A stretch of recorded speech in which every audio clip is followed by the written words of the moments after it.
then you can enter qualifications for different stages, different schools. And obviously you've got the PGA Tour right at the top, and then you've got European Tour just underneath that. And then you've got little branch off tours that are under those. Obviously, if you're in Europe and you can't quite make the top league, you tend to just climb the rankings, a little bit like soccer. If you're not in the Premier League, you're in the Championship. And if you're not in the Championship, you're in League One. And you just got to keep getting promoted all the way up. I know obviously over here they don't have relegation. So if you're in the league, you're in the league. So it's slightly different, and golf is very similar to soccer in that respect. I was obviously fortunate that I had an invitation. I did well as an amateur in a major tournament, and that gave me some sort of recognition, and people knew who I was. So it's easy for me to get invitations to the top league, and I ended up winning one of those early on. So then I had my full status, and ever since then I've been able to just maintain that. I've had lots of ups and downs, and mainly downs, but I've been able to still stay at that top level and perform. But it's very easy, like I say, it's a fine line between where I am and slipping right down. And I think there's maybe 2,000 people on the. I don't think the world ranking can get worse than 2,500 or something like that. Like when you turn professional, you're 2,500 in the world, and then obviously the higher ranked tournaments get the more points, and then that's how you basically build yourself up to get yourself inside the top 100, top 50 to world number one. And so it's interesting because so you can come in, and then is there people that come, like, what's the oldest someone will pop on tour? Because that's like it just seems like generally in the NBA, NFL, mostly sports, like there's not really guys that are like 25 or 30 or 35 that just like come out of nowhere and start playing professional. Is this something that happens in golf, or what age would you say that most people enter into their professional career? Is it possible for someone to come on at 30 or 35 for the first time? And are people continually getting better right throughout? Like is there a guy who's like 25 out there right now that hasn't made it and he works hard and, catches heat? Like, how does that kind of process work? And are the majority just coming up from the beginning when they're 18, 19, 20 or out of college? How does that work in terms of coming onto the tour? I think obviously when you start young, they're getting younger now, but college over here in the US, they do a great job with their athletes, and players are more professional, more mature early on. That doesn't always mean that they're going to be great golfers early in their career. Like for me, I started off really well, but I actually don't think I'm at my best yet until probably I'm going to be, unfortunately, better when I'm older. I thought I was going to be great when I was 20. But I'm the type of guy that will be great when I'm 33, 34, 35, and then for 10 years. Whereas people like Tiger Woods, the Michael Phelpses of sport and all those types of guys, they tend to come through very early and continue to be great for 10 to 15 years. But usually golfers have a 15-year spell where they play great. And, you can see that in golf, guys coming through at 22, 23, they'll probably be good for 15 years. But when they reach that 15-year spell, they tend to sort of drop off. But you have had people come through, Vijay Singh was a prime example. I think he won 10 times on tour in 1 year at 44. It can happen, and it is a sport that happens. More people get better when they're older, rather than, in a lot of athlete sports, they get past, 29, 30, they're sort of towards the end of their career.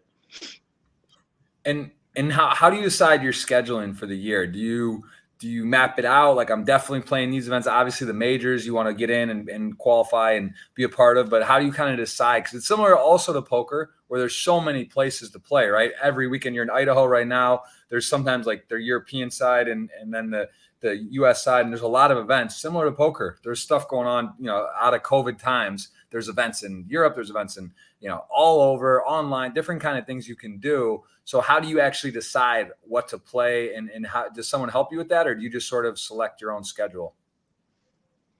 I've got my own management team. I think you call them agents over here in the US. We call them managements in the UK, but they help. But which the tournaments are. If you just go, well, the first, this is number one, and then it just goes down and down and down, and basically whatever one you can play in the highest ranked tournament that week, you just basically put yourself forward and you can get in. or if you don't, you just play the one just slightly down.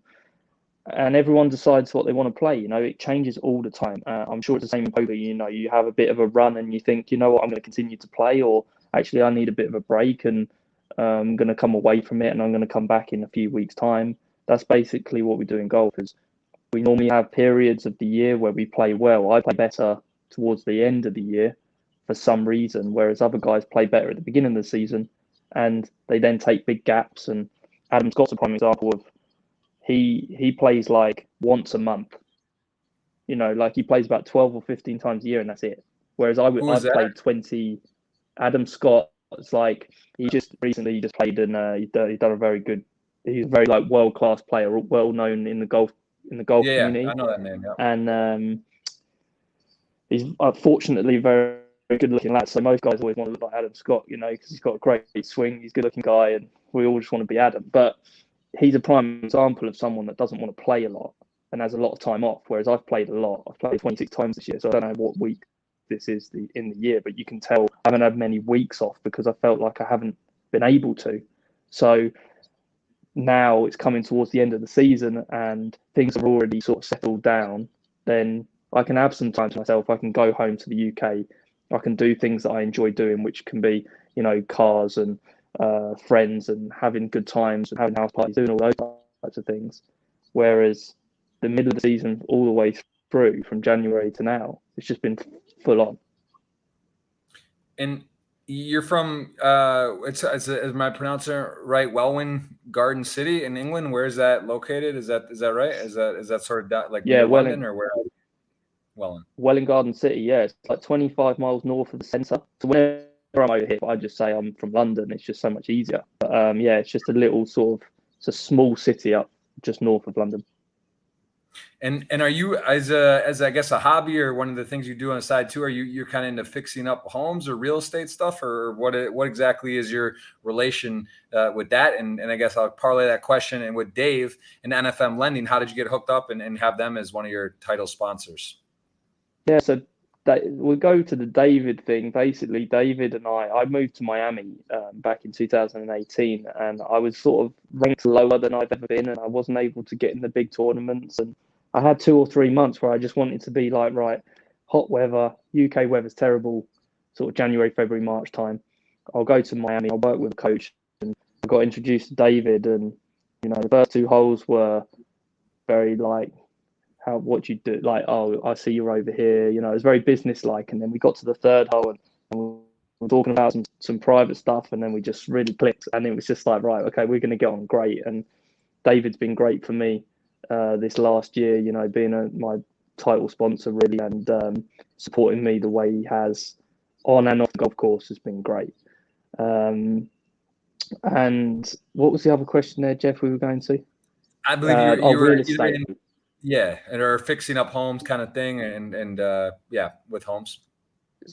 So basically, a lot of my sponsorship money goes into a limited company, and you can't ever really use that. So what we decided to do is to sort of move that money into a property company. And my brother is very good at handiwork. He's very good at management side of things, and he was the one that pushed me to kind of use that money more wisely. And me and him basically run a property company back in the UK where we flip homes, where we sell them, we buy them when they're really bad, and then we do them up, and then we sell them on if the market is right, or we look for apartments or flats of sorts, and we use train stations and all that sort of thing to know where the best places are to then maybe remortgage, buy them, do them up, remortgage them, and then rent them out. So that's kind of a little thing we do on the side. So it's kind of nice to wake up in the morning.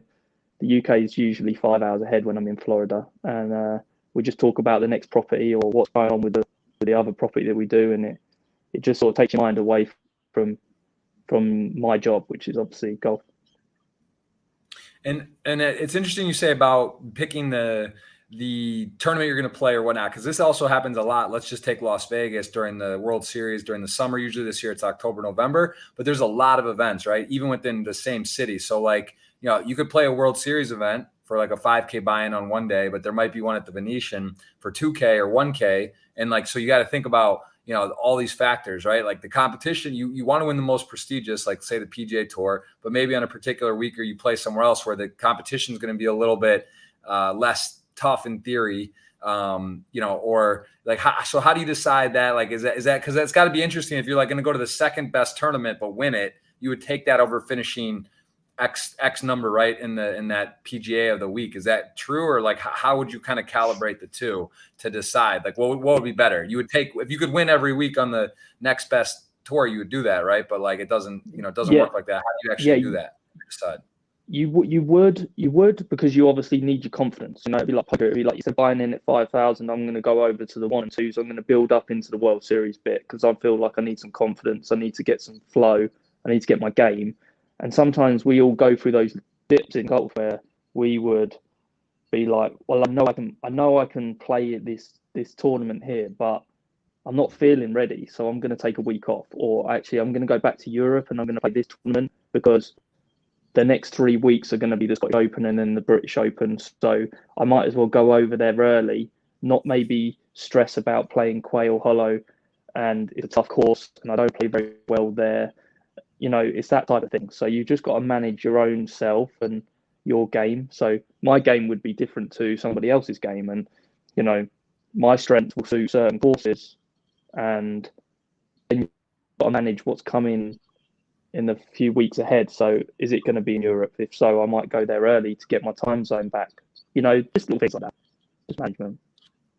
And is it also true because in poker, there's different sites. There's Party Poker, which is who I represent. There's others. There's like 4 or 5 major sites. And a lot of them sponsor players. You get a salary, they pay part of your entries, all this stuff. And in golf, like you mentioned, NFM Lending's a sponsor. I think you have you do some other work with sponsors. You have an agent and management team. What point does that break in once you say like top 2,500? You're technically pro or you're on the tour, but where is it where? Because I think it's something I didn't understand. Silverman was recently explaining this a bit more to me, how, most golfers on the tour or playing have to actually put up their own entries and that kind of stuff, right? So at what point does it become where you're not putting your own money up and you have sponsors? And is there an actual ranking number, or is that even like some people might be marketable and get could you explain that process? Like when do you actually get sponsors and what percentage of the tour has sponsors and what they can kind of vary the size of a deal?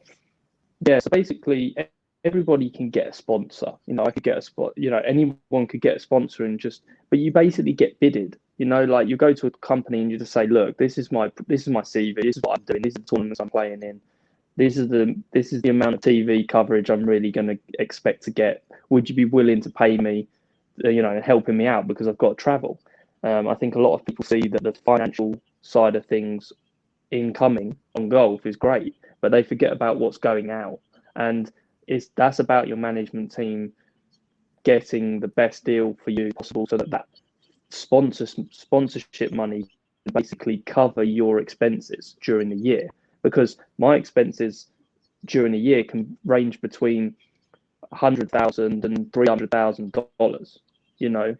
That's a lot of outgoings, but hopefully that your sponsors can cover that and more, so that if you do go through these dips where you might miss weekends where you don't get any money, and they just cover you, they keep you afloat. They don't keep you from panicking that you can't maybe get to another tournament. So it does help. The more marketable you are, then you get more money. And obviously the more tournaments you've won, the more status you have, then it becomes easier to get obviously bigger income. Makes a lot of sense. And tell me a bit about some of these wins. It seems like this, I think you've won twice, the Portugal Masters, or you've won it maybe 2 times. Like what is tell me about that tournament. What is how many, I guess not entrants, because it's usually around the same, right? Like what was the prize, put the purses on those, and what was that like to actually win a major, I guess, or not? What do you call it? It's a real professional win. It's on the tour win. It's not one of the 4 majors, but it is a real win. Could you explain what that feeling was like to win your first and then second? And what about that event is that particular place you just to win? Because it seems crazy to win 2 and 1. Yeah, so it's funny that I'm the only person that won that twice, but the first time I won it, I was playing a tournament and I was asking a pro I just turned professional, and I asked the pro. I said, "What's the best week of the year to play?" And he said, "Oh, the Portugal tournament's really good. You know, a lot of the wives can go, a lot of the family can go, and they enjoy the week. The weather's good, the course is nice." So I was like, "Oh, okay, cool." I won that tournament like the next week, and I was like, "Oh, well, this is a good venue for me." And the prize fund then was pretty good. I think it was just, you know, it was about $600,000 or something, you know, for the first prize. And then I'd gone from not earning anything, so 3 weeks later earning money like this, and then sponsors were coming in, like, and I had a lot going on. I was like, this is great, but I tried to ground myself, you know. A lot of people around me were getting excited. I was like, let's just calm down.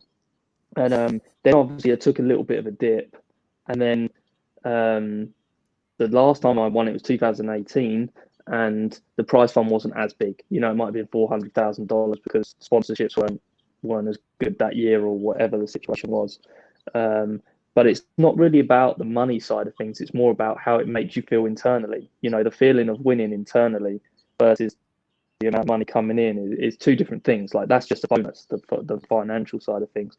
But the winning feeling, you know, you ask anybody, like you can't take that, you can't beat that. You know, like that's why we decide to play in some of the smaller events sometimes, because that feeling of winning is exceeds way beyond anything that you can get financially. And tell me, so you win and you get the, I mean, and then like in terms of the money, do they withhold taxes? Is it directly to you? Does it go to your team? Does sponsorships, do they get a piece of your winnings, or is that completely separate? Like for expenses and all that, you know, because in poker there's a thing called makeup, or you might have backers that buy a piece of you, right? That invest in you. How does that work? And do some people do that, or is it pretty much everyone on tour, like that's just the sponsors of the sponsors, you keep 100% of your prize money? And how does it work? They give you a check for 600K and that's it, or how does it work? Well, I think obviously it depends on the country you're in, the state tax or the income tax. You know, like the other week we were in Reno, and we were staying in Reno, which was Nevada, which is no income tax. But then because we were playing a tournament in Lake Tahoe in Truckee, that was California, so that we paid California tax on that prize fund.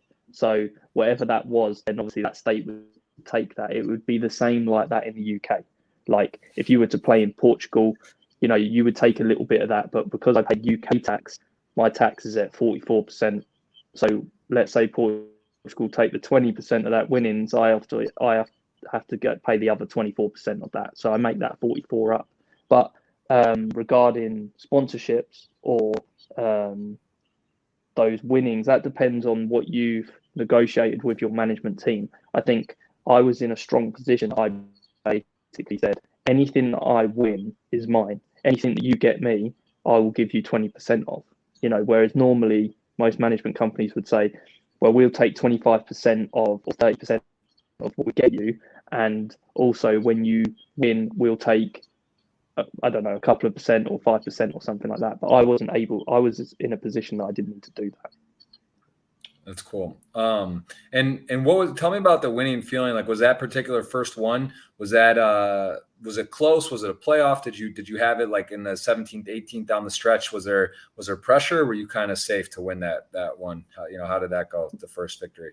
So I won that one by 3, I think, the first one. I was out a little earlier than the leaders, and I shot a really low goal score, and I was watching maybe the last 4 or 5 groups come in. So that was enjoyable to do that one. And the second one was tight. You know, we was really tight. I really messed up on the second to last hole, and I somehow made something really good happen, which was like 1 in a million. And then the guy I was playing with, he hit in the water towards the end on the last hole. So I had a little bit of a breather playing that last hole. But yeah, there's so many different scenarios, and the ones I've won over here in the US, which I won by 5. And try to think the other one I won, I think I won by a few as well. I'm better when I win by a lot than when it gets a bit tight, but I've been able to win both times. Yeah, I guess so. Tell me about, I mean, it's got to be a kind of a wild feeling, like leading, get finished, and then you're basically just anti-sweating everyone, right? Like every shot, you're hoping they hit the water, it goes out of bounds, or you just get a clean. It's a kind of crazy crazy dynamic to be there and watching that. And what about the mental side though? Do you work with any mental coaches? I think it's such a challenging sport mentally. It seems, right? It can be frustrating. You can go on bad runs. You could get you see the best players in the world. They go through these spurts too, right? Like it happens to everyone. Just like in poker, you could be in a funk. You might not win or cash for a while. Someone could be unlucky, right? Could be the wind, could be the time you're teeing off, could be you're not, whatever. It could be all these factors. So what do you do to keep yourself in the best mental kind of shape? And do you meditate? Like give me a little bit of your background on how you kind of keep yourself sharp and mentally, the mind game. So I'd say that my mind is probably the weaker part of my game. If I felt my actual game itself is strong, but sometimes I'm a little bit hard on myself, and it can sort of reflect on my golf a little bit. But when I'm at my best and when I'm feeling my best, you've got to do what makes you happy. You've got to do things that you want to do rather than what other people expect you to do. I do a lot of meditation when I'm in that. I'm not doing it right now. Like I'm being really lazy. I can't be bothered to do it, but I know that it helps when I do it. And I do speak to different people. Like I'm a spiritual type of person, so I speak to a spiritual, lady that's helped me for years, over in Ireland, and we speak on FaceTime a lot. She's just like another person to me. We get on great. And then I see Bob Rotella, who is the leading sports psychologist, in the world.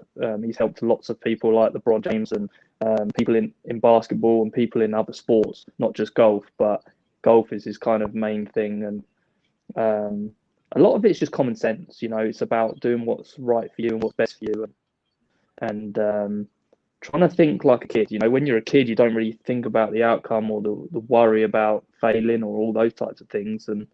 And when you're in that state of mind that you don't really care what happens, that's when you play your best. When you're trying too hard, that's when you've got a problem. So I guess you mentioned too, it's like when you won that 600K, you have your first that win on the European tour, but also you've had times where you go through a funk. Like, is there anything you do, any tricks to kind of get back to neutral? Is that sometimes where you said you might skip a tour or like just kind of reset and let things clear off, take a week or two off and just go back to the fundamentals? Because I think that's something in poker that happens as well, like the burnout, right? You're playing constantly. There's a tournament. There's always something going on. So if you just keep going, that might not be as a good formula as like Adam Scott, right? He's just like, all right, I'm just going to play quality, pick the ones I want to play, take my time and not force anything and just be fresh and 100%. What are some of your tricks when things are getting a little bit, I guess, going the direction you don't like? How do you get it back to neutral? It's always good to take, 1 week is never really long enough. If let's say we've had a 6-week spell where I played 6 tournaments in a row and I've played, I've gone from Florida to North Carolina to Texas, up to Nevada, across to California, and then back, like somewhere. That's quite a lot to take in. You're just constantly on go all the time. Tournaments start Thursday to Sunday. So that Monday through to Thursday, that's, Monday to Wednesday, that's your time to get reset. But we all have our fundamentals, our basics, which is like, right, we've taken a load of videos. We know we've played well here. I do a lot of notes. So I write a lot of stuff down about what I did well that week and what didn't work. And over the years, you just kind of have the same traits. That week I was feeling this in my putting, or I was feeling this in my swing. Let's get back to that. And I'll just check it over. And Tuesday, Wednesdays, they're the days that you kind of get yourself reset, ready for the next golf course. Because the thing with poker is, even though it's a slightly different game and different people, it's the same table. It doesn't change too much. The environment can change a little bit, but on golf, the golf course changes, the altitude changes, the weather conditions change, time difference. It can all play a massive effect in the whole of that week. So one week the golf course is really long and you've got to hit lots of drivers, and the next course is like, actually it's quite fiddly, it's tight, it's in between trees. I don't need to hit it as long. I need to play these shots. And they're the things that you've got to basically study and work on. So when we have a week off, that week is basically like, do what makes you happy. You know what I mean? If that's going out to 11 in Miami, then go to 11 in Miami, or go and have a pool party, or go and drive your car, or go to the beach or go fishing, whatever that is. Go and do it, because that week will fly past, for us. So I tried to get at least 2 weeks where I can do my own thing, but it's hard to do, especially this season. And what do you prefer? Because the start times, do you like to go out early, or do you like to go in the afternoon? I think it's an advantage one way, right? I guess towards the end, the leaders usually they put them. It's at the end, right? They get to go tee off later. So is that the advantage to start later? Or does it not matter on the early rounds? The Thursday and Friday, basically, because there's 155 guys to play, you obviously have daylight. So we have two to start. One, we start on the 1st and we start on the 10th. And they're 9 holes halves, and what you have to play in the morning and the afternoon on Thursday and Friday, but you're drawn, like 1 week you're early on Thursday, which means you're late on Friday. The next week you might be late on Thursday, early Friday. So the Thursdays and the Fridays are already set for you. But depending on how well you play Saturday, Sunday, the better you play, the later you go out. For me, I hate getting up in the morning, so I much prefer the afternoon. I'm more of an evening person than a morning person. But it depends, because if the weather gets bad, you'd rather go off in the morning. So it can change, it can vary.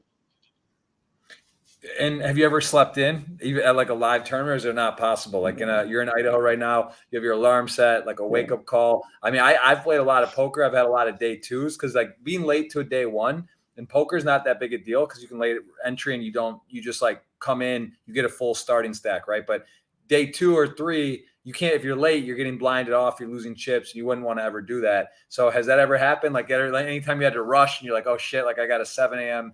tea time in this tournament or day, and then later, have you always, get there early, get your practice shots in, and have a cup of coffee and no problem?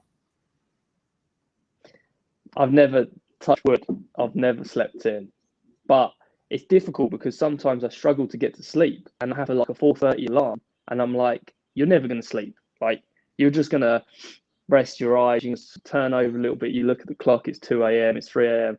You get up, and then you're like, I can't lift my arms, it feels so heavy. And then all of a sudden it's like game time, and it's like, you're absolutely fine. Do you know what I mean? And then it might hit you after you've done it, but never during, because you're just so used to it. Like if Right. I played 36 holes, which is 2 rounds in one day, I wouldn't feel it. But like if you did it, you'd be like, my arms are sore, Tom. Like, like you would feel differently to how I would. But I couldn't sit at a poker table for 8 hours, because I'd be like, after about 30 minutes, I'd be like, Jeff, I gotta go, mate. I can't sit here. Can't do this. I can't focus that long. Whereas it'd be fine for you, Yeah. So it's just about the training that you've done all your life. And then I mean, so I'm sure that's happened, especially when you're like leading, right, or deep, the ones you've won, going into the final day, having a lead, or being right in contention. It's got to be a bit tricky to sort of like a final table, or you final whatever. Like, it's exciting, and it is not easy to go to sleep. So is that just one of those things, like you rest your eyes, maybe you don't get a great night's sleep, but once you get up, you get going, you're ready, and it's like, all right, I press through, and you just kind of get dialed in the moment. Then after, maybe you're tired. Is that just how it is? Like, I mean, you don't really ever feel yourself on the course like really tired and slow. It's like got to be a lot of adrenaline and excitement to be there, right? Yeah, if I've played 1,000 tournaments in my life, like if I've ever played more than 2 where I've like literally gone, I'm struggling here physically, I'd be surprised. But there's probably a lot to say about, was you mentally prepared? Was you mentally ready? Or was you mentally tired? Yeah, probably half of those I probably felt worse than I realized. But you just get into that flow. It just becomes normal, I probably couldn't get up and do a normal 9 to 5 job, because the first week would be like tough to get into that routine, because I'd be like, this isn't normal for me. I'm like, inconsistency is more normal for me, and different time zones and different weather and different environments, different foods, that's normal to me. But if someone says to me, Tom, you've got to spend 6 months in a 9 to 5 job and you're going to get to a routine, I don't think that that's me. Like, I'd struggle with that, because I've been so fortunate to be able to have an inconsistent traveling life, like this becomes normal to me now. not knowing where I am. I haven't left the hotel. I got here last night, like 11:30 at night. I don't know what's around me, but this is normal. Like, I'm not bothered. I'll figure it out, So For I'm sure. I'm I'm pleased. I'm happy with my life. Yeah. And is that generally, so when you're going to a new place, a new stop, is that usually what you do? You get in there Monday or Tuesday, and then you just kind of hang out, get acclimated, stick there, and be ready to go for Thursday morning? Or do you sometimes come in Wednesday night, or is it always you get there a little bit early, or try to? Most players would never turn up later than Tuesday night. If they were to turn up later than Tuesday night, something's happened. You know what I mean? Because Thursday we have to play with sponsors. Wednesday we have to play with sponsors. So we have to be ready to play for Wednesday and spend time with the guys that are actually funding us. Their clients and mingle and do the right things and also prepare for the tournament. So most guys would come in Monday. No, they wouldn't really get here any earlier than Monday. Unless they were flying from the tournament before, which is what I've just done this week, is Right. fly from one tournament to the next, which is why I'm here on Monday. But usually I would probably fly Monday afternoon or Tuesday very early. That would be my usual travel plan. Right. And do you have is there, and like, can you tell me a little bit more about your like overall team? You said you have an agent manager or a team there, but do you have like a personal trainer, coach? Like, how do you give me or caddy? Like, give me sort of like a rundown of everything that encompasses your professional golf sort of journey. So my caddy was with me pretty much 24 hours. He's with me a lot. He's actually a friend of mine, so that helps a lot. He's professional, but he's also one of my best friends. He's with me every week. The week I'm playing, he's there. If we get some time off, he'll obviously go back home to Dubai where he lives now. Agent-wise, they tend to more come when there's big tournaments. I'm with WME, IMG. They're a big brand. They have managers all over the world in Europe and everything. My manager is based in England. I haven't seen him for like a long time, but we speak, but there isn't really much to do. I'm quite low maintenance. There isn't really anything for me. I don't need someone there all the time. A lot of players are quite insecure and really needy, and they need someone with them all the time to make them feel important. I'm not really like that. So it depends on the individual and what they expect from their sort of team. But yeah, my trainer, he's in England. I haven't seen him for a year. So I usually would train, I would train a little bit, but it's difficult when you in golf because it's such a feel sport. If you start training a bit too much, you lose that sort of feel and consistency. So it varies. Right now, I'm only literally traveling with my caddy. Everyone else is sort of back home doing their own thing. And what about coach, or is that sort of the same as a trainer? Like anyone who works on your analyzes or using tools, nowadays there's so much stuff, right? Simulators and visual, just there's a lot of tools to sort of analyze in all sports. Like, do you do work on that? Do you actually like review and watch your swing and look at ways to improve constantly, or how does that work with technology now? Are you doing something you weren't doing 5 or 10 years ago that you are now? I prefer doing stuff away from tournaments. So weeks off, I tend to use my coach. This is what I've been doing. This is what I want to work on, and spending more time away from tournaments doing something. But if I do need a coach, he's in Miami and he can come to these tournaments when I'm away. But I'm not, like I say, needy for coaches when I'm at tournaments. I think it's more important to focus on the task at hand rather than all the little areas, because I've been a professional and my swing is my golf swing. It's not going to change much, even if I think it's going to change a lot. So I need to just focus on consistency with what I'm working on, playing them tournaments, more focused on the external rather than the internal. And then when I'm, away from tournaments and I've got some time off to spend with a coach, that's when I would probably spend more time with more of a swing coach than any other time. It makes perfect sense. And with the guys on tour, I mean, like the top like you've been ranked as high as what, 46th or top 50 in the world, and you're sort of you've won some professional events. What are some attributes that you see though, guys like, of course, the Tiger Woods, Phil Mickelson, these guys that have just been, that you've probably you play with and you see, and guys that have won so many events, and as you said, you're 30, kind of still coming, you feel like you're getting better with age, which is a nice feeling to have. But like, what are some things that you think that they do so well? Like, what is it, what is the, in poker, I could tell you attributes of the top 0.01%. What are some things that these guys just have that you sort of strive for, or that you're like, well, I think I could, I'm working towards this, but just that makes them so elite? What is it? What are some attributes of these guys that are like always, top three, Dustin Johnson, these other guys? I can't obviously speak for poker because I don't know it well enough, but it would be interesting. I would like you to tell me. But from golf perspective, most guys at the top, if you've ever asked them, I think I asked one guy once, what made the difference between best and worst, and he was like, he told me that it was consistency. And then I remember him saying something to me that he asked Lee Westwood, who's one of the best Europeans ever to play. He said, I asked him what he was working on in his swing 20 years ago, and he said, I'm just trying to get a bit laid off at the top. It's irrelevant what that means, right? But he said he asked him again 20 years later. He says, what are you working on? He goes, I'm just working on getting it a little bit laid off at the top. So it showed that he never really changed it a lot. It was very same stuff. And I think Tiger's a different character. Tiger's Tiger. No one will ever be him, but a lot of the guys always work on the same things, consistency. I think when you've got a consistent routine off of the golf course, I think that's when the players are at their best on the golf course. One of the top players, Henrik Stenson, said to me, Tom, you'll never play good golf angry.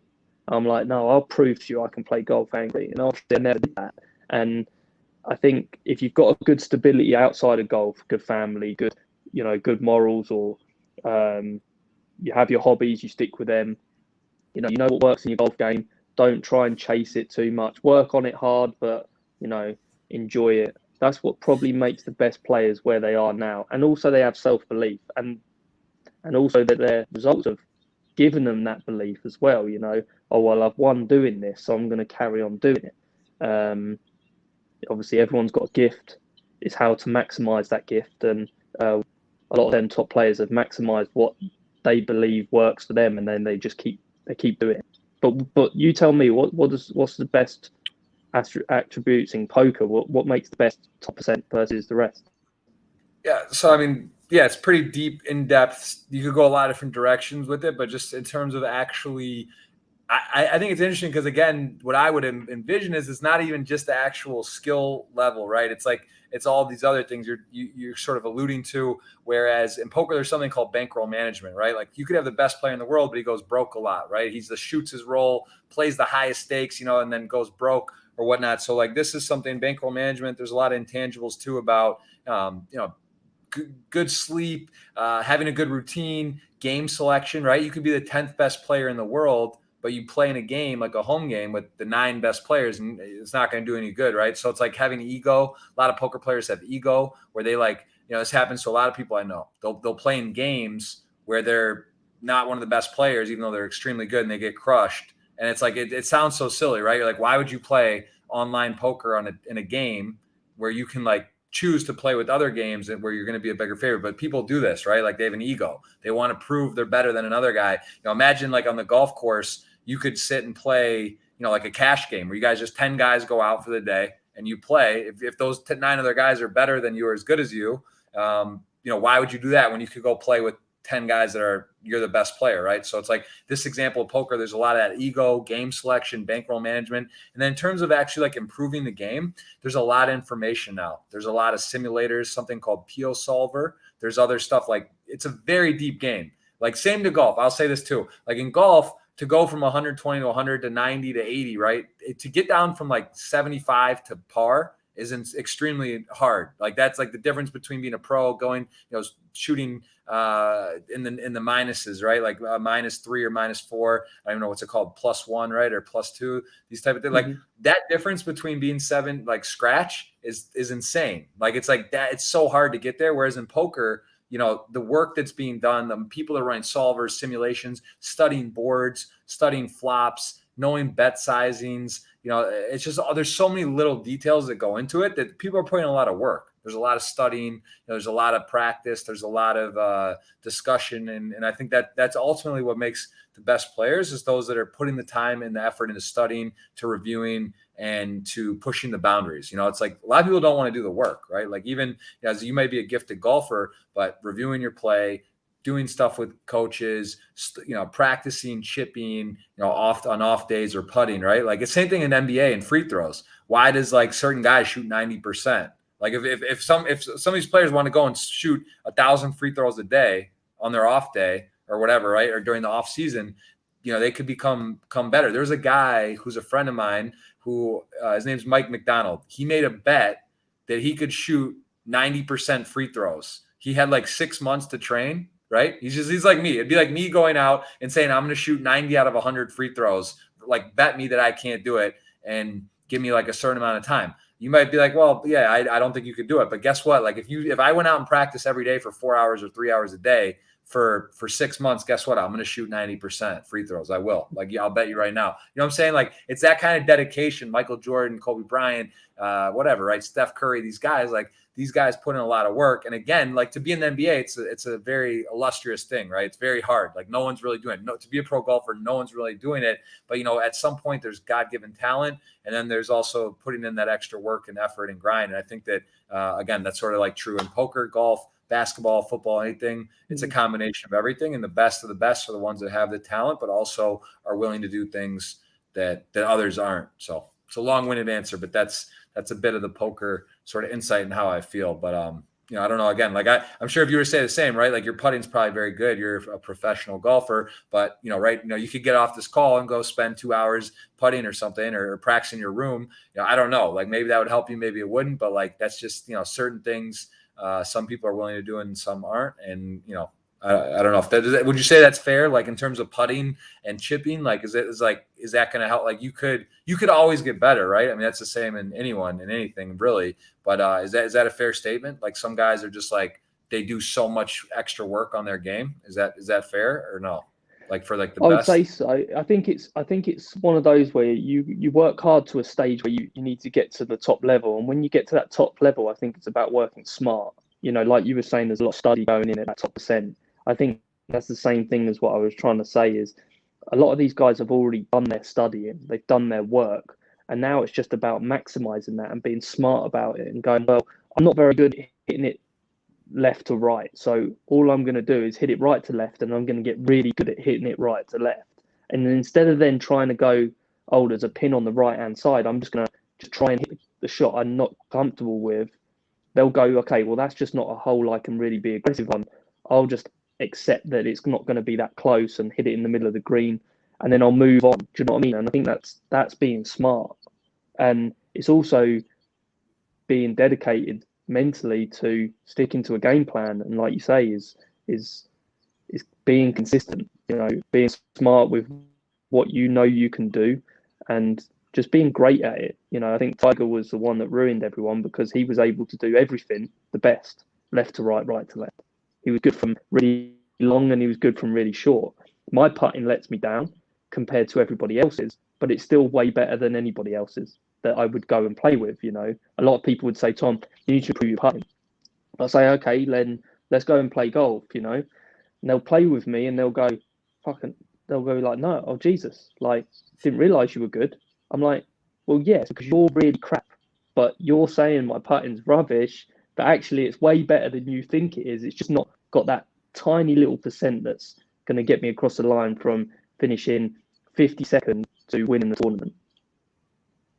Right. Yeah, no, I think that's exactly sort of what we're saying. And I think that's it's super interesting, right? It is all perspective and how much luck is there in golf? Because in sports and, you miss a field goal or, look at Tom Brady's won 7 rings, but he's winning in overtime. There's drives. I was at the game in Houston where he came back, right? They were down 28-3. Like, there was a lot had to go right for that at that moment to happen. Like, how much luck is there in golf with the wind, or how the ball rolls, or how you miss a putt by an inch, or rolls out or rims out, or some guy hits an incredible shot? How do you sort of I guess you say, how do you take the luck factor into golf? How would you say that it applies, and how important is luck in golf?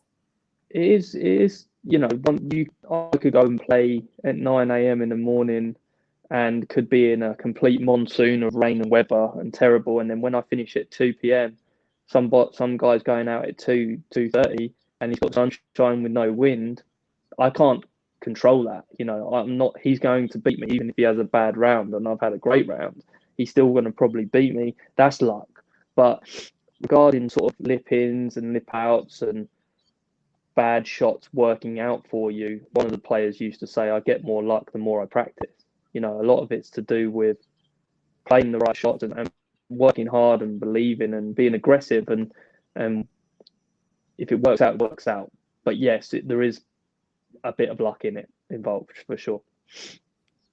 And how do you, like, I guess one of the hardest things in poker too is that I feel is to understand, to be honest with yourself, because it's so easy to get knocked out of a poker tournament. You get it in with ace king to a guy's ace queen, say you're 70% favorite and you lose, and you say, man, I'm so unlucky, right? Like that guy hit the queen or made a flush and that's super unlucky. But oftentimes it's not your last hand, right? There's a lot of other things that happen along the way, similar to, I would imagine, in golf, right? Like there's a lot of like little things that, again, for a viewer or someone who's like, it's easy to go home and say, I got unlucky, I got a bad beat, and you're out. But there was all these other hands that happened along the way that you could have done differently or made a good call, made a good fold.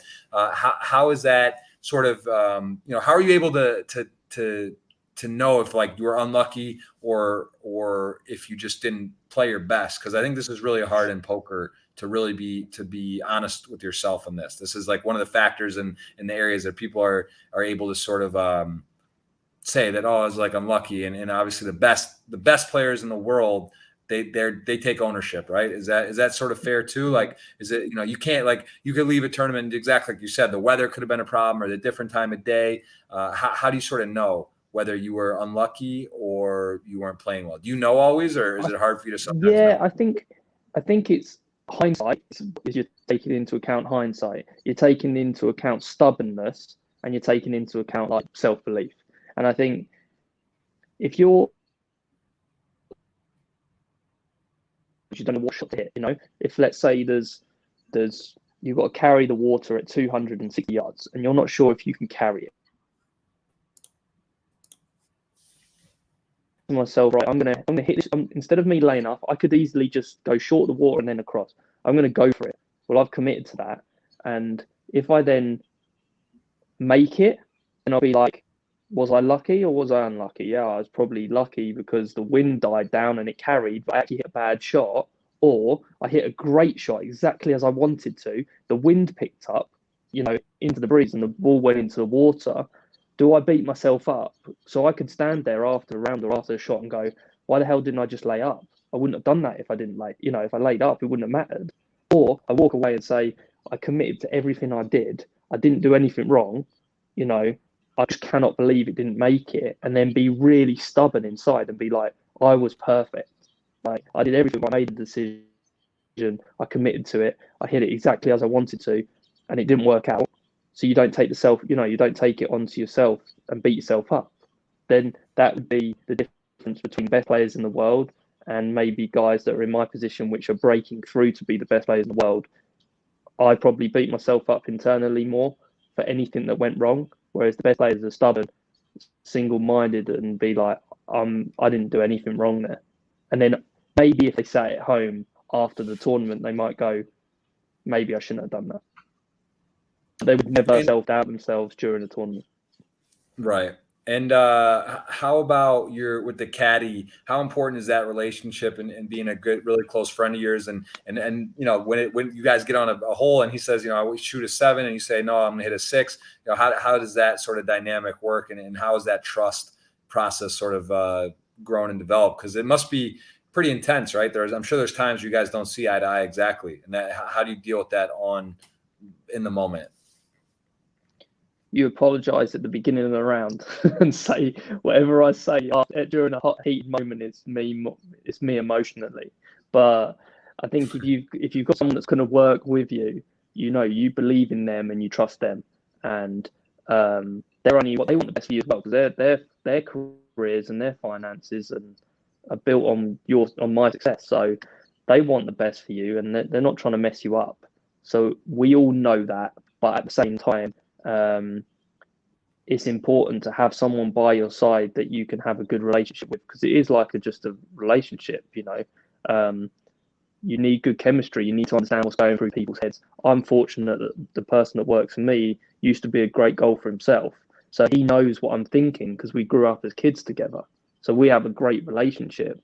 And I know before he says something what he's going to tell me because we've worked together for so long.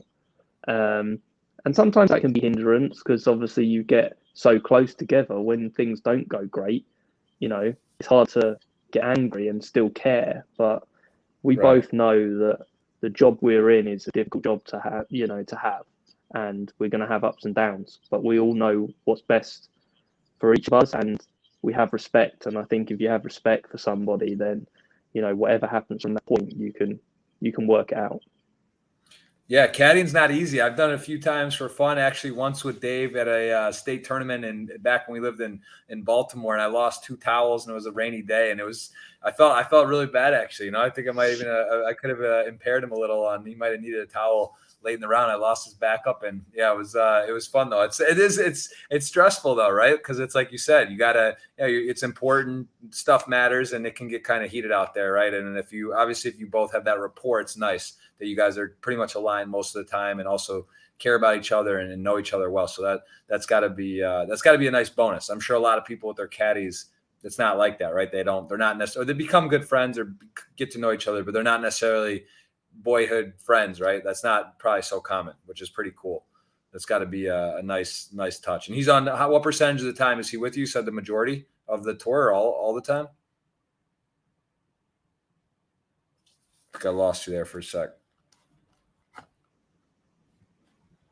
Sorry, Ben, broke up a little bit. Yeah, no worries. Yeah, I was just asking what percent of the time is he with you on the tour? Is he on almost every stop? Yeah, he's pretty much with me the whole time. Like I've had people before where it's more work related, but I don't think I enjoy golf enough to have somebody that's like it's just work, and there's no real chemistry. So to have a friend that's with me all the time that was also a very good caddy, I'm very lucky. That's awesome. And then tell me about the other 2 wins. So you have two at the one stop in the European Tour, and then you won 2 other professional wins. Can you tell me what were those? What was that like, and how big was this? This was one here in the Bridgestone Challenge, as well as what were these 2 wins? What was that like? So that's the one. So the Bridgestone one there was that was one of the lower tours. That was the one under the European Tour that I took a week where I was struggling and I was going through a bit of a dip. I decided to play because I could stay at home and I was right. It wasn't far from my house, and I ended up winning that, which was great because then it actually snowballed into 2 weeks later I won the Portugal event. So that was like back to that point we were talking about, is sometimes it's, even though your ego is up here and you want to play the biggest things, in the world, sometimes taking a little step back can actually do you some good, and that was a prime example of that. Very cool. And then you recently, I think you got runner up or third. Was that second with this one right here, the WGC Invitational? Yeah, so WGC. So that was a good tournament. So basically, David supports a lot about St. Jude, the St. Jude charity, and that tournament is sponsored by St. Jude. So it was called the St. Jude WGC. Look, you can see there, FedEx St. Jude Invitational. And so David did something which was great. He said, for every birdie I made, I think he gave $2,500 to the charity. I ended up having the most birdies that week, and he ended up giving away $60,000 to St. Jude charity. And we've got these cool little plaques with a picture of me and the bag and the sponsorship, and nice letter from the St. Jude group, basically. And that was a brilliant week because the first 2 days I played terrible and I was like 4th from last, and then at the weekend I think I was 4 shots better than any other player, and it was just a really good week. It was a shame I didn't quite win, I lost by 2 shots or whatever, but it was an enjoyable week.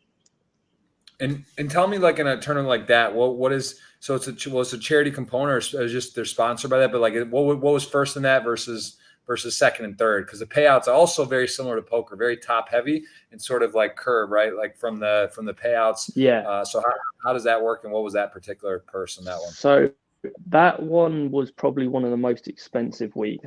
I think the winner won $2 million, and I think second place was $1.2 million. But because I finished second, but because I was tied second with 3 or 4 other players, I think that payout was around 700,000. Oh wow! So still, yeah, nice score though. That's the one that keeps the lights on, right? That's like in poker too. You don't always have to win, but you finish top 2, top 3, top 4. You're final table, final 6, 7, 8, 9. You're in business and moving around. So that's good. Very cool. Well, listen, there's some other questions that I saw here that were covered on Twitter as well. So we have a $109 ticket we're going to give away here at the end. And a lot of questions, a lot of engagement, and we'll try to get to as many of these as we can. So we'll try to rapid fire some of these. Does that work? Yeah, no problem. Yeah. All right, cool. Let's see. Let's just go from right here. So I'm just making a comment, not a question. If you had to choose one club and throw away the others to play 18 holes with, which would it be and why? Interesting question, actually. I'd probably say a 7-iron. My favourite number is 7, but at least with the 7-iron, it's got enough loft that you can hit it far enough. But also, if you're kind of around the greens, you can open it up enough that you could create some sort of loft, and also you can probably putt with it. So I'd probably say that was probably the best. Okay, 7-iron. That's good to know. So you cut out there. You're still okay. So 7-iron. That's your final answer. You would take a 7-iron for one club. Okay. Let's see if you feel you have to behave more conservatively off the course as a professional, and if the expectations are becoming higher as time goes on. This is from Marco Gosto, my lead moderator in the channel, asking about the how do you feel like you have to act? You're sort of public figure, you're a professional, you're on tour, and do you feel like you kind of have to watch yourself or be conscientious of how you're behaving? I think with social media nowadays, a lot of professionals have been very cautious because it's so easy to make a mistake, say something that you don't really mean, and then just be abused for that.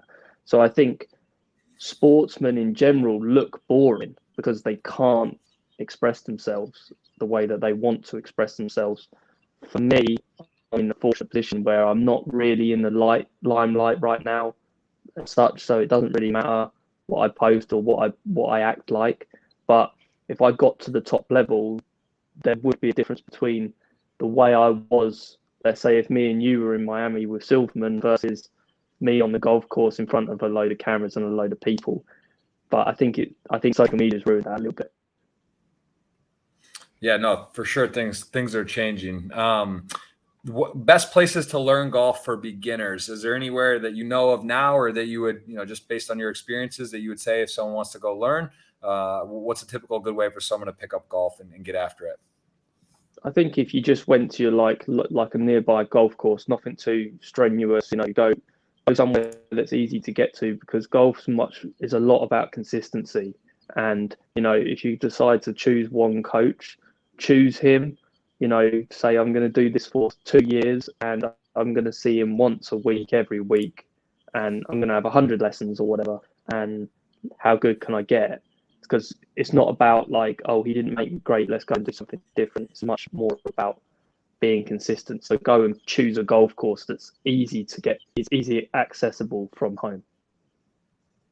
And just kind of touching back on this prize pool. So this was a big one, the one you just finished runner-up, tied here at the FedEx with the St. Jude's tournament. What was the entry fee? Because again, sponsors pay. Some of the pros aren't putting up their own money necessarily, or some don't. But what would it be if? How does it work? Like, what's the entry fee, and how much of the money is prize money in a purse like that?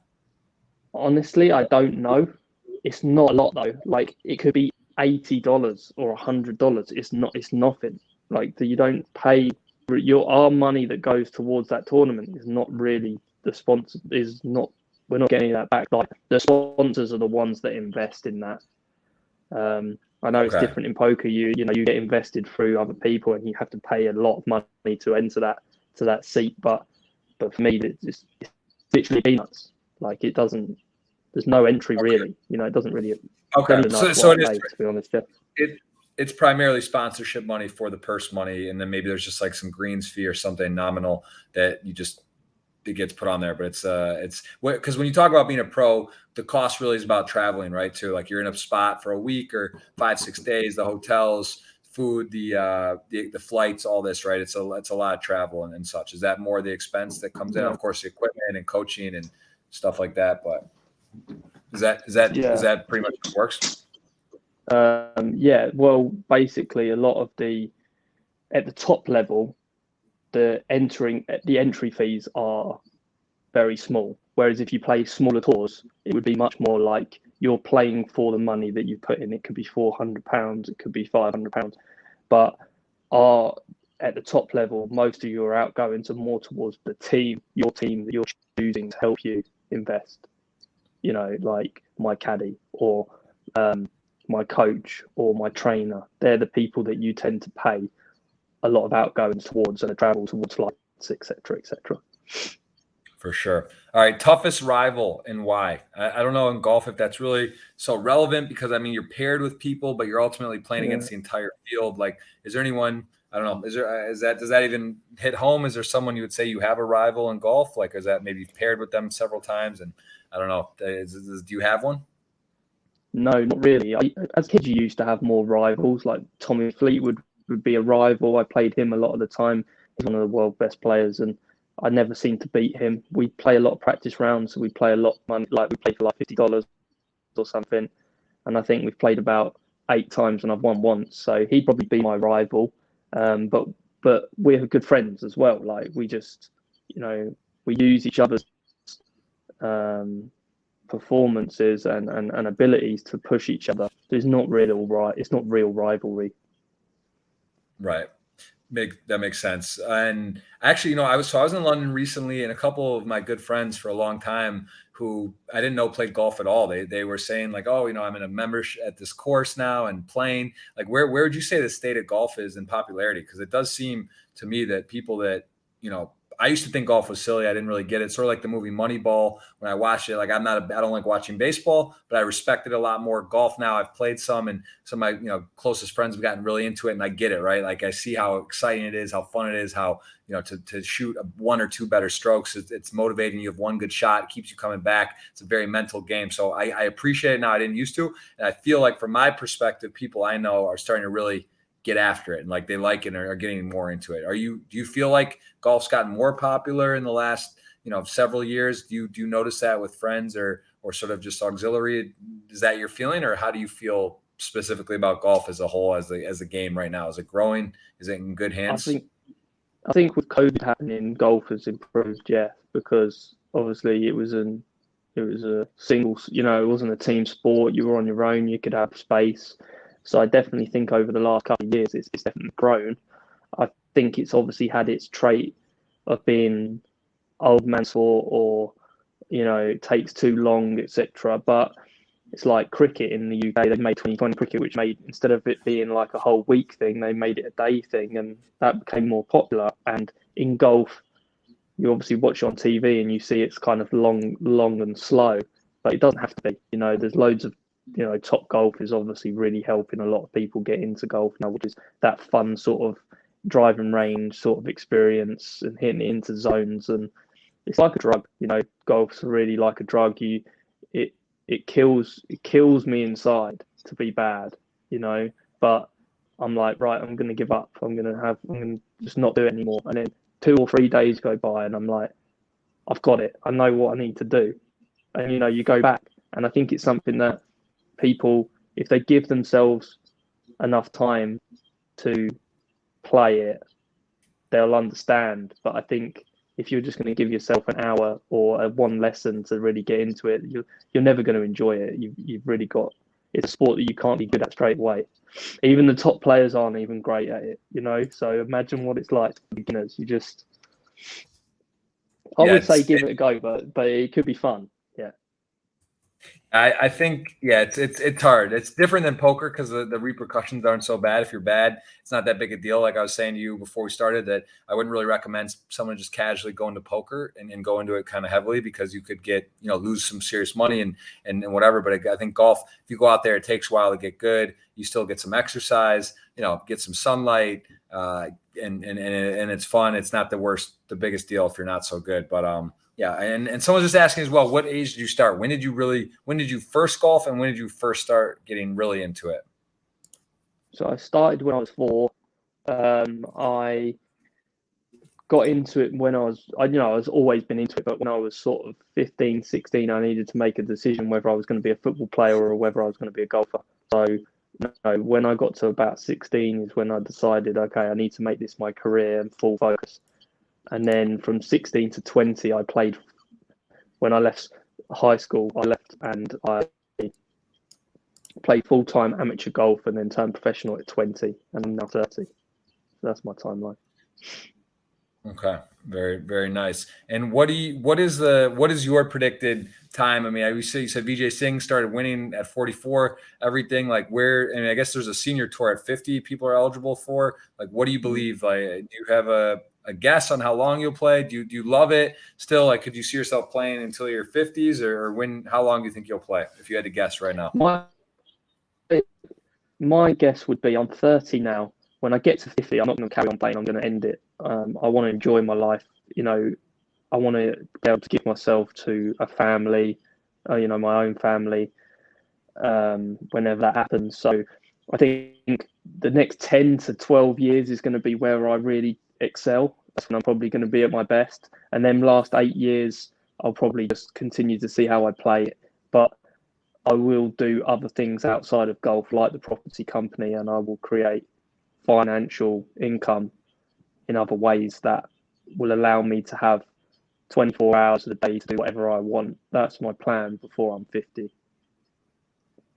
Very nice. And is that Phil Mickelson's over 50, right? Is he playing on the senior tour as well? Like, was that how it works? When you hit 50, you're able to do either? Is that, or both? Is that how it works? Yeah. Well, obviously Phil's been such a great player for so long. He's been still able to perform at 50 years old with the best players in the world that are 22, to all the way up to his age. So when he went and won the US PGA this year, that was obviously an unbelievable triumph. And he's now eligible to play because he's won one of the 4 biggest tournaments of the year. He's now eligible for 5 years to play in the US with the young lads, basically. So I don't know. I think I heard the story that the older guys, the senior tour boys, are just like, you're not allowed to play with us. So I don't know what's happening there. I'm sure he'll play full time on the PGA tour.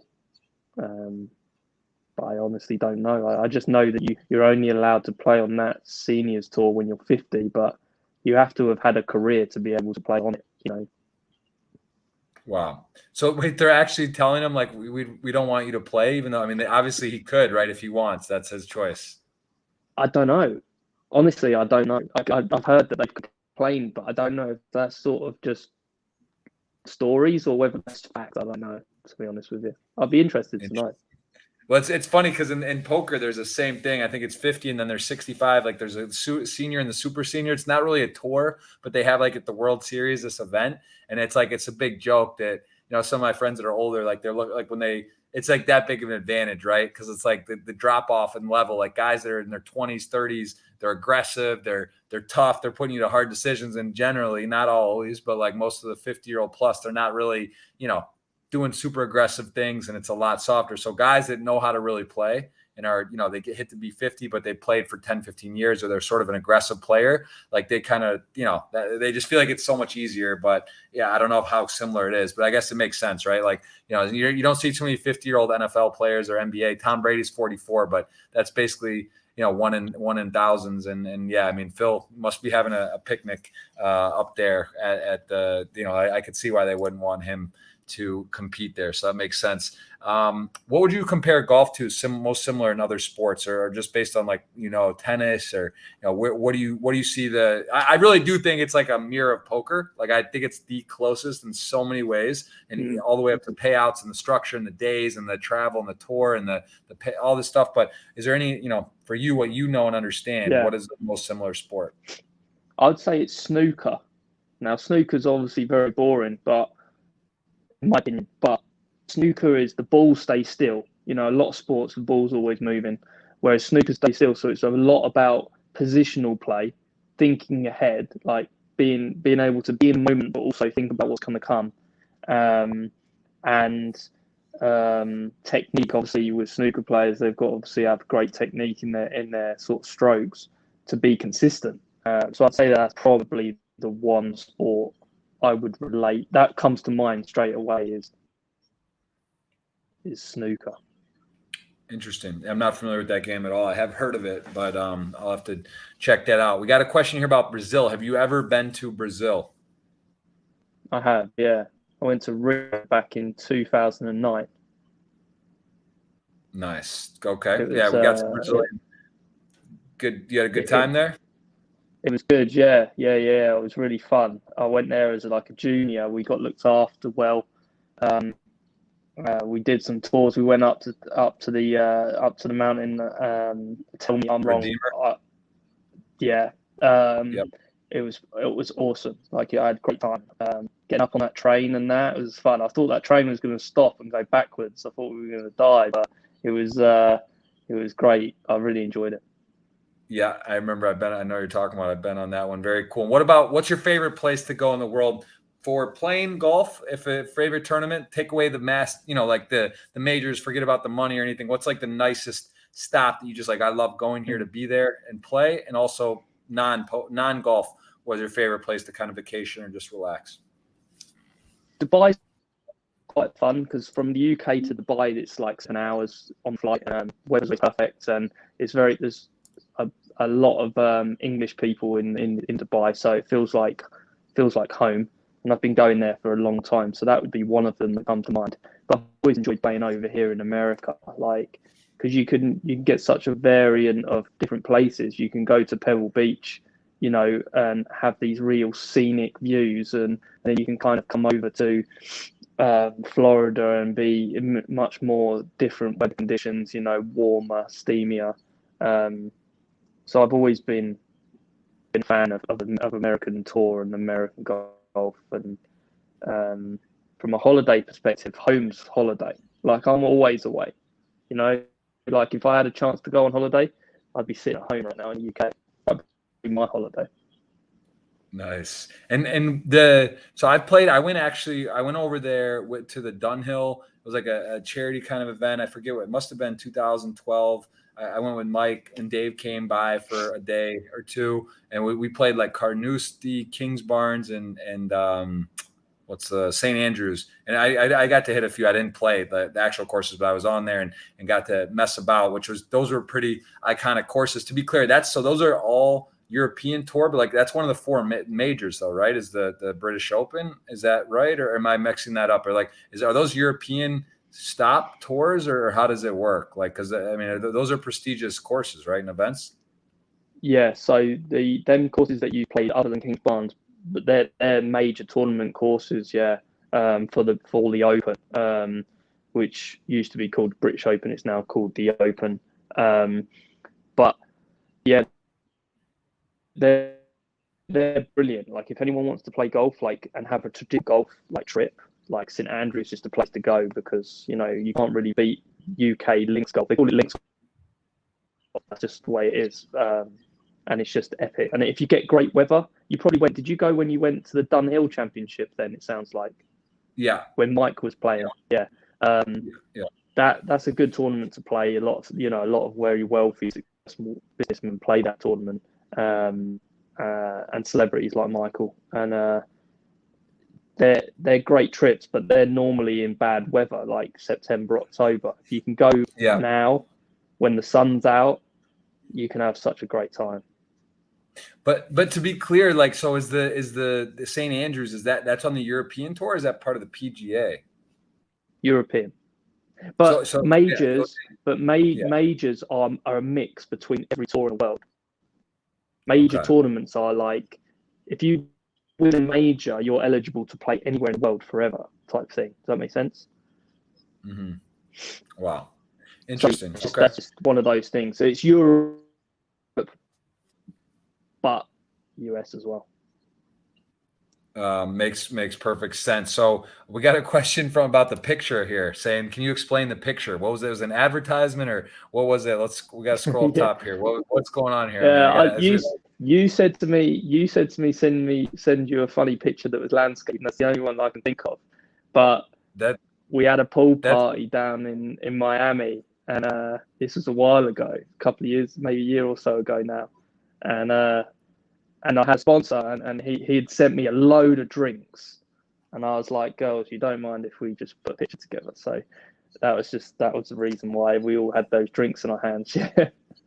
All right. Well, sorry. Maybe I missed the wording. Might have been confusing. Fun picture. Yeah, I was thinking about. I wanted like a golf shot, the NFM lending patch, but we'll play around. We got a couple of pictures we'll put up for different banners. But listen, it's all good. That was no. It looked like you're having a good time, and there you go. So there's the answer for the question there. Someone's asking what was going on. Well, a lot of mental coach questions. We've kind of covered that. Was that the most? So it would be. Let's see. Let's take a couple more here. We got a lot. We can't do all of them, guys. We'll do a few more here. Any sports besides golf? Actually, that was one of my original questions. You touched on it. You said you had to make a choice between golf and football, and that, I mean, it's so popular in the UK. Football, golf's also popular. But what position did you play? It sounds like you did play at a reasonably high level, or for a while. Yeah, I was a central midfielder, so I had I had kind of a free role to be more attacking. I was left-footed, so obviously I had an advantage from most people. Most people in soccer are right-footed. I was left, which gave me more advantage. But also with the goal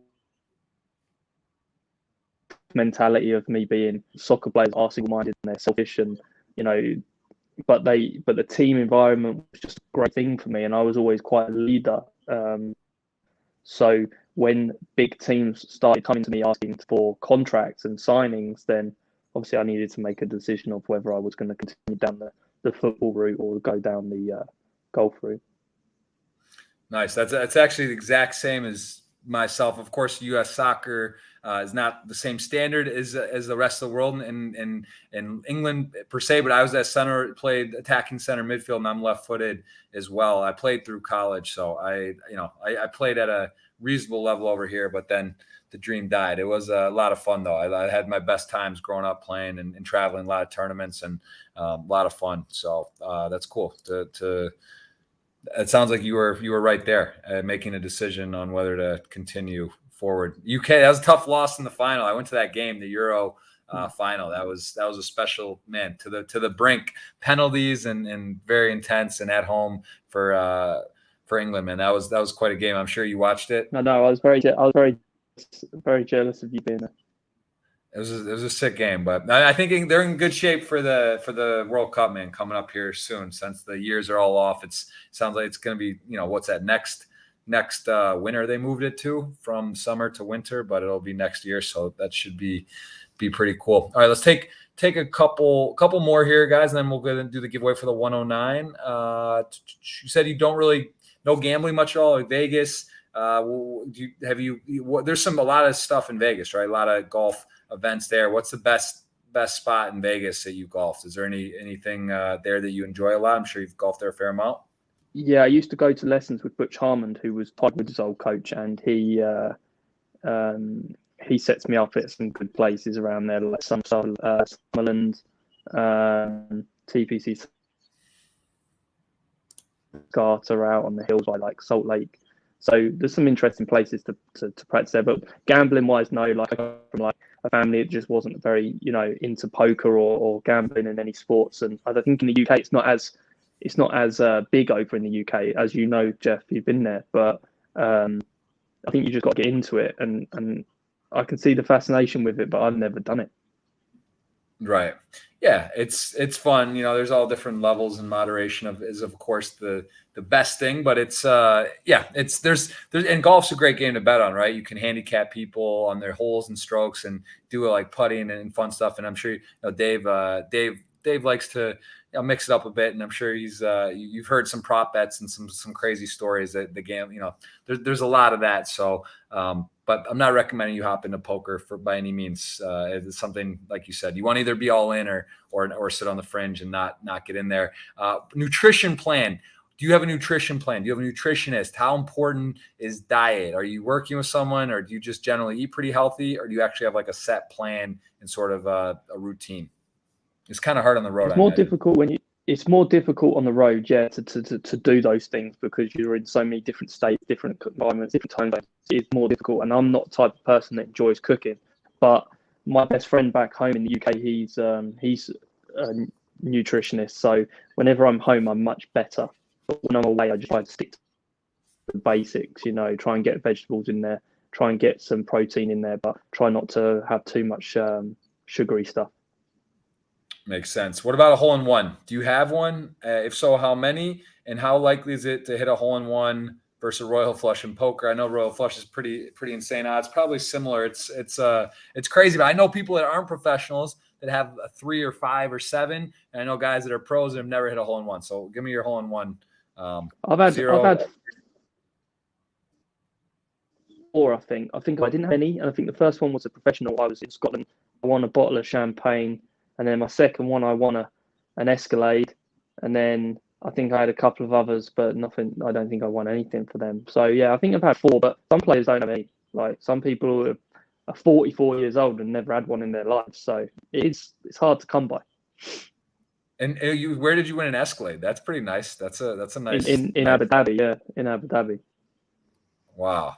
That's that's a cool feeling. So what it was just like it was a tournament then, or it was a special event, or like was it actually during play, or was it just like a place where you like they were doing a giveaway? Like it was during a tournament, and it was on a hole that you generally couldn't get a hole in one for. It was one of those, like, it was very hard to get a hole in one, but I obviously just hit a great shot, and they obviously I won that prize, so it was funny.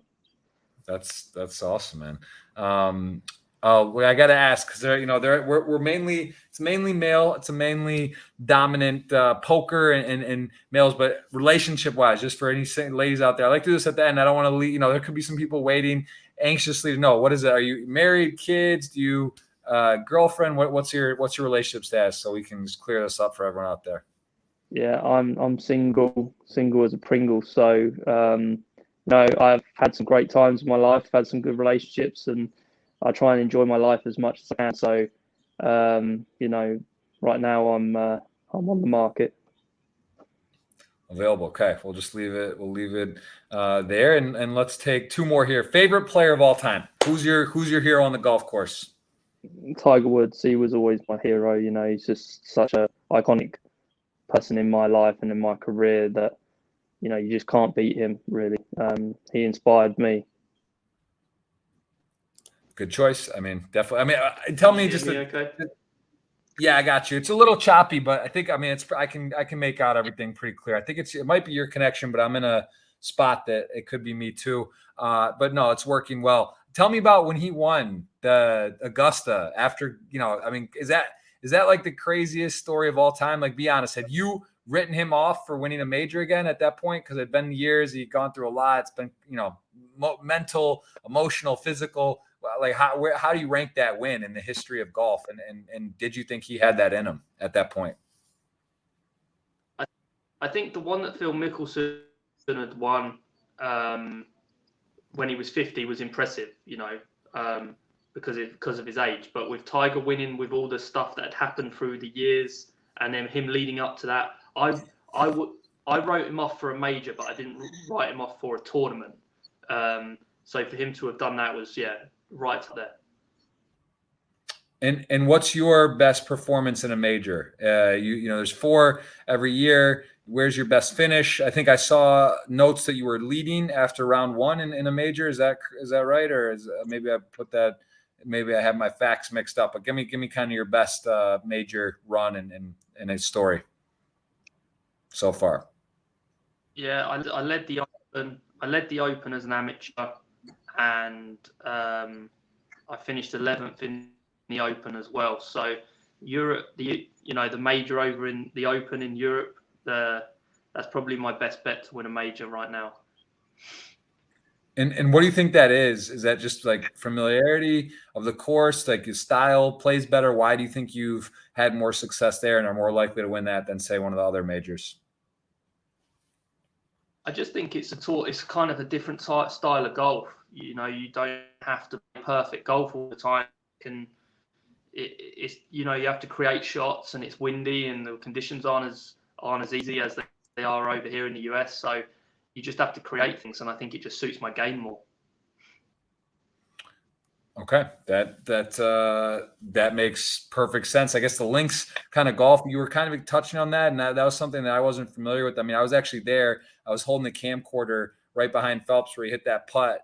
That was like 150 or 63-foot putt or something. I don't know if I'm sure you've seen that video from the tower, which is even crazier. That would happen to be a televised one because not every hole was televised, and it hit, and he hit that. You've seen that? Have you seen that shot?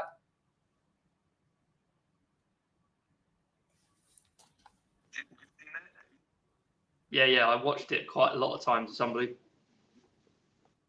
Yeah, that's what's your longest putt? Do you know roughly? I mean, maybe it wasn't recorded, but like I'm sure playing links golf, you've hit some long putts. But first of all, you never putt that, right? You just never putt from there anyway, would you? Yeah, I would. I would probably putt from there because he was on the green. He was near enough on the green, wasn't he? So I wouldn't be far off putting it. That's true. That is true. I guess I just wonder if like that might have been. It was kind of like again it was like messing around there. It was a charity event, and maybe it was like, is that you hit a? Have you ever hit a 50? Like, what's your longest putt that you know of? Probably, yeah. I don't know how far Michael's was. Was it 100 or 120? Mine's probably been 60 or 70 maximum. That's pretty crazy, right? Talk about luck though, right? The guy, he touches out someone for 8 for 8 gold medals. He wins by 100th of a second, and then hits. That's the kind of thing that's crazy, right? It's like his hobby that he's gonna hit the longest putt in the history of golf. Hasn't golfed too long, and doing that. So, but I mean that's where luck comes into play. There is luck in life, and definitely some seem to have more than others. But you said you create your own luck, and the more you practice, the more you put in time, the more it's going to work out. Well, we got this 109 ticket to give away.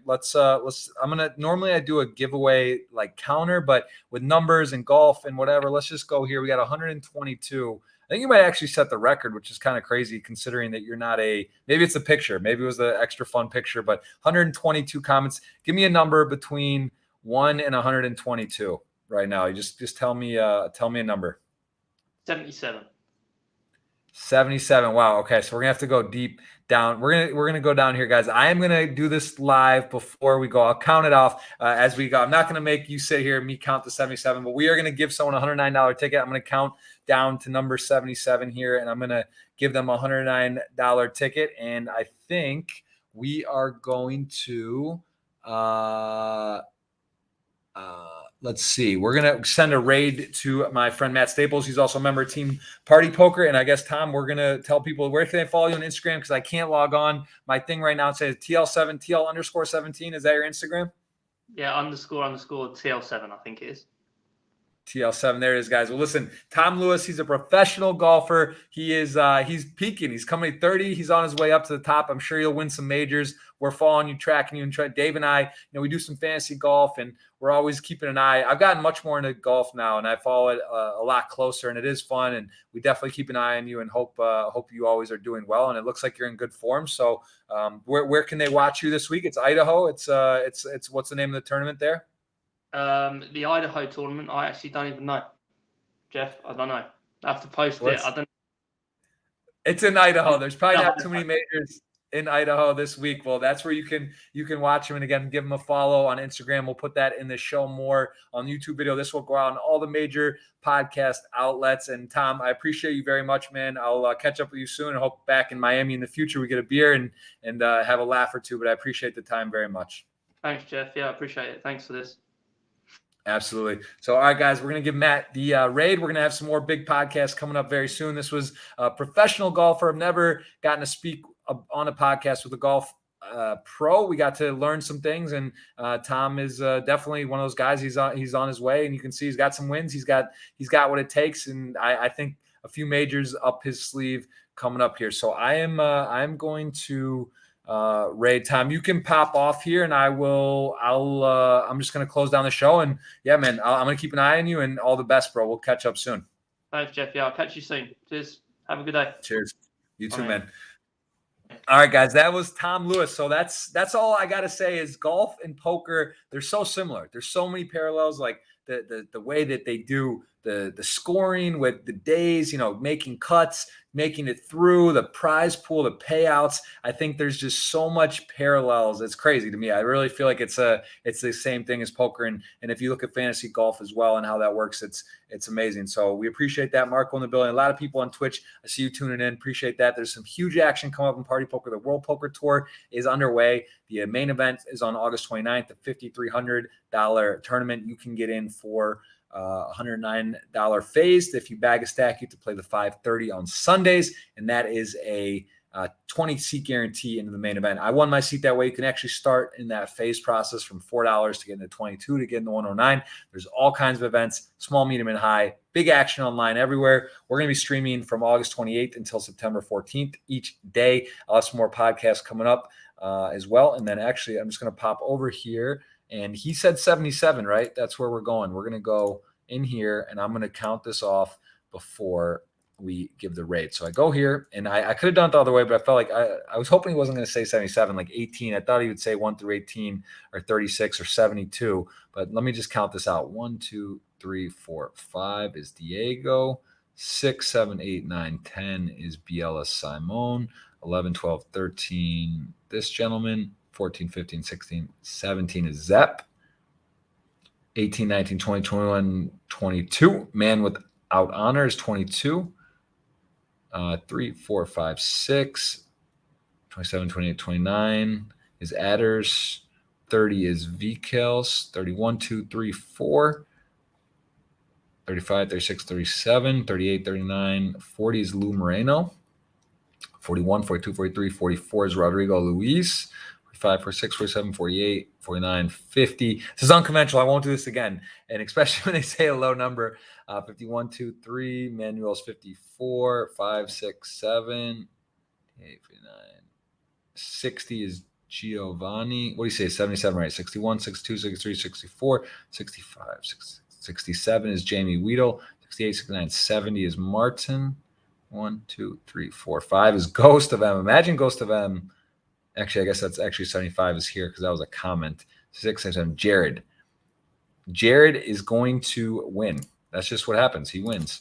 And I don't think he has one before. He's won a $22 ticket a while ago. And now he's got a 109 ticket. All right, that's it. I am going to host Mr. Matt Staples, send him a raid. Looks like he's firing the action. We'll pass that over to Matt Staples. And guys, I hope you enjoyed that. That was a little different. Again, we want to mix it up and not just have on poker guests. So I hope you enjoyed that. I learned a bunch, and I am going to raid Matt Staples. And next pod, I think we'll have one more this week. It's possibly 2. And then we are going to be getting into the action the following week for the WPT and some other big series. So I will go ahead and raid that and appreciate you guys. Thank you so much for being here. That was awesome. Thanks, Tom.